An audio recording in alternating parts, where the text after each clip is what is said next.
قرآن جو ہے وہ واقعاً ہم جب پڑھیں گے تو میں پڑھا تھا، عالم دین بتا رہے تھے کہ میں علامہ طباطبائی جو تفسیر المیزان لکھی ہے ان کے پاس گیا تو انہوں نے کہا کہ کل مجھے کہیں جانا ہے، تو کسی کے پاس گاڑی ہے؟ تو انہوں نے کہا کہ میرے پاس گاڑی ہے، میں صبح آ جاؤں گا۔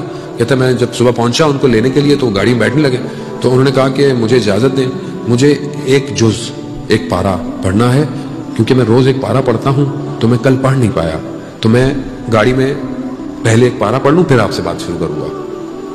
یعنی ڈیلی ایک پارہ علامہ طباطبائی پڑھتا۔ آیت اللہ بروجردی فرماتے ہیں علامہ طباطبائی کے بارے میں کہ میں نے علامہ سے پوچھا کہ کس کاموں میں آپ بزی ہیں؟